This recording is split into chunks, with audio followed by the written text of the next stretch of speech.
অশেষ ধন্যবাদ জানাচ্ছি আমাদের কাঙ্ক্ষিত মানুষ হিসেবে আমাদের কথা শুনতে পাচ্ছেন। আমি আপনাকে আমার চ্যানেল 99 এবং জাতীয় পত্রিকা দৈনিক আজকে আলোকিত সকাল থেকে শুভ সকালবেলা আপনাকে সাক্ষাৎকারে অ্যাটেন্ড করার জন্য আপনাকে ধন্যবাদ জ্ঞাপন করছি। আপনাকে অসংখ্য ধন্যবাদ। স্যার আমার প্রশ্নটা হচ্ছে যে স্যার একজন শিক্ষার্থী ভালো রেজাল্ট করতে গেলে শিক্ষক, অভিভাবক এবং স্টুডেন্টের কি ধরনের পারফরমেন্স থাকলে আমরা আলোকিত স্টুডেন্ট তৈরি হতে পারি সেই সম্পর্কে কথা বলতে পারি। সম্মানিত স্যার। ধন্যবাদ আপনাকে সুন্দর একটা প্রশ্ন করার জন্য। আমরা তো টিচার, শিক্ষকের ভূমিকা, ছাত্ররা, অভিভাবকের ভূমিকা এবং ছাত্রদের ভূমিকা সংক্রান্ত ব্যাপারে যে আপনি প্রশ্ন করছেন ভালো রেজাল্টের জন্য, এটাই হলো মুখ্য জিনিস।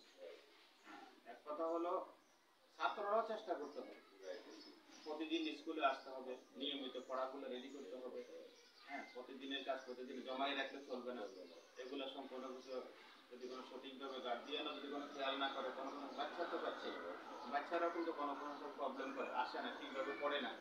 হ্যাঁ, ঘুমাইছে, ঘুমাতে তো উঠতেছে না। আমাদের ছোট, আমি যেহেতু প্রাইমারি সেকশন নিয়ে কথা বলতেছি, আমার প্রাইমারি সেকশনের মতোই কথা। হ্যাঁ, বাচ্চাদেরকে কিন্তু জাগাইয়া দিতে হবে, উঠাই দিতে হবে, তোমার টাইম হয়েছে, স্কুলে চলো, ওঠো, তোমার স্কুলের পড়াগুলা ক্লিয়ার হয় না। এই হিসাবে অভিভাবককে কিন্তু বারবার করে তাকে তাগিদ দিতে হবে এবং পড়াগুলা কমপ্লিট করলো কিনা এগুলা দেখতে হবে। আর বাচ্চাও কিন্তু খেয়াল থাকতে হবে, না আমার স্কুলে যাবো, হ্যাঁ, স্কুলে যাওয়ার জন্য তার একটু অনুপ্রেরণা থাকতে হবে। আর টিচার আমরা আমরা যারা আছি, আমরা আমাদের স্বতঃস্ফূর্তভাবে চেষ্টা করি এবং প্রত্যেকটা বাচ্চাকে ক্লাসের মধ্যে বুঝাইয়া দেই, আর খাতার মধ্যে লিখে দিই, খাতা দেখি, সবকিছু রেডি করিয়ে আমরা তাকে বাড়ির সামান্য কিছু কাজ দিয়ে, হালকা কিছু কাজ দিয়ে দেয়। কারণ কিছু কাছে না থাকলে গার্জিয়ানও অনেকে আমাদের কাছে বলে যে স্যার বাচ্চা তো পড়াতে বসাতে পারি না, আপনারা বেলে পড়া দিচ্ছেন। হ্যাঁ, এই জন্য আসলে আমাদেরকে স্কুলে পড়ানোর নিয়ম, এবং আমরা স্কুলে পড়াই, তারপরও হালকা কিছু কাজ দিই, বাড়ির কাজ, এটা যেন করিয়ে আনতে পারে, গার্জিয়ানের জন্য তাদেরকে বসায় কিছু দিতে হয়। হ্যাঁ, তাহলে বিনোদনের সমন্বয় ছাড়া আসলে ভালো রেজাল্ট করা এটা একটা দুঃসাধ্য। ধন্যবাদ স্যার। আমার কাছে মনে হচ্ছে যে এই তিনটি বাহুদ্বারা সীমাবদ্ধ একটা সম্পর্কে ত্রিভুজ বলে, জি, এই ত্রিভুজের সাথে জিনিসটাকে আপনি তুলনা করেছেন। একটি হচ্ছে অভিভাবক, টিচার, আর এটা হচ্ছে স্টুডেন্ট। তিনের সমন্বয় মিলে গেলে আমরা আলোকিত স্টুডেন্ট। আলোকিত স্টুডেন্ট হওয়া সম্ভব। আমাদের বর্তমান সরকার হাজার বছরের শ্রেষ্ঠ বাঙালি, বাঙালি জাতিপিতা বঙ্গবন্ধু শেখ মুজিবুর সুযোগ্য কন্যা মমতা মহিমা জননেত্রী শেখ হাসিনা ডিজিটাল বাংলাদেশ সম্পর্কে স্যার বলেছেন 2021 থেকে 41 সালের মধ্যে আমাদের দেশটি ডিজিটাল বাংলাদেশে পরিণত হবে। আজকে আমরা ওভারকাম করে আজকে আমরা স্মার্ট বাংলাদেশে পদপর্বণ করেছি। স্মার্ট বাংলাদেশের যে পদপর্বণে দেখতে পাচ্ছেন সেই সম্পর্কে কথা বলবেন। আর আপনারা শেখ রাসেল ডিজিটাল ল্যাব পেয়েছেন কিনা সে কথাটা তো শোনার জন্য আমি বলতে চাই। শেখ রাসেল ডিজিটাল ল্যাব, এটা আমাদেরকে আসলে ল্যাব দেয় না। আমরা কিন্তু আমরা প্রত্যেক বিচ্ছিন্ন আমরা পেয়েছি, ল্যাপটপ পেয়েছি ডিজিটাল ক্লাস করার জন্য, আমাদেরকে ল্যাপটপ দিয়েছে। ল্যাপটপ কয়টা দিয়ে? ল্যাপটপ দুইটা ল্যাপটপ, বড় স্কুল জায়গালো এগুলোকে দুইটা দিয়েছে, ছোট স্কুলকে একটা দিয়েছে এবং প্রজেক্টর দিয়ে দিয়েছে। ল্যাপটপ এবং প্রজেক্টর দিয়েছে, আমার প্রজেক্টরের মাধ্যমে আমরা মাল্টিমিডিয়া ক্লাসগুলো আমরা করি। আর ওই যে প্রাইমারি সেকশন তো কোনো কোনো জায়গাতে দিছে, আমাদের এখানে আমরা ইয়ে দেয় না, ল্যাব দেয় না। আর ডিজিটাল বাংলাদেশ আসলে অনেক অনেক আগে, আগে যেভাবে ছিল দেশের অবস্থা, এখন দেশের অবস্থা অনেক অনেক করে। হ্যাঁ, আমাদের থেকে আমাদের বাচ্চারা আরো ভালো ডিজিটাল ডিজিটাল আসলে।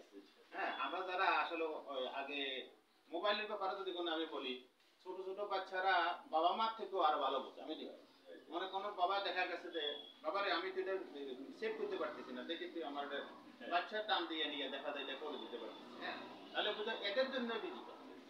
হ্যাঁ, এরা যদি বলে এরা ডিজিটাল হয়েছে। হ্যাঁ, আর সামনের দিকে ওই যে ডিজিটালের পর এখন স্মার্ট। হ্যাঁ, আসলে স্মার্ট।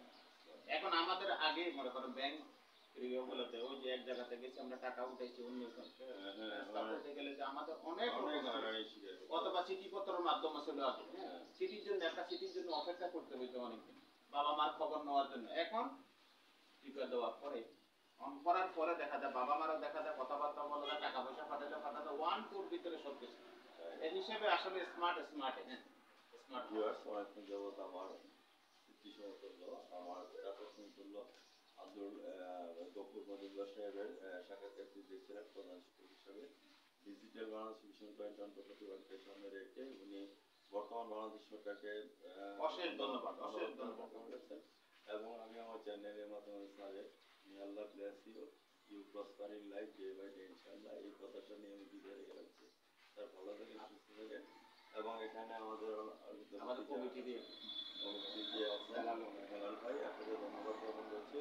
সে কথাটা নিয়ে বিদায় রেখে পাচ্ছি। আজ রাত 9:15 আপনারা আমাদের টিভি চ্যানেল থেকে সরাসরি চ্যানেল থেকে আমাদের সত্য স্যারের সাক্ষাৎ দেখে নেবেন, আপনারা সঙ্গে থাকেন। এবং জাতীয় পত্রিকা দৈনিক আজকের সভা থেকে আমি সিলেট জেলা প্রতিনিধি এবং ভ্রাম্যমাণ রিপোর্টার হিসেবে বিদায় রেখে পাচ্ছি। স্যার ভালো থাকেন, সুস্থ থাকেন, ধন্যবাদ। আপনাকে অশেষ ধন্যবাদ। আগে জানি না তো আপনারা আসবেন, নইলে তো আমরা একশো ব্যবস্থাপনা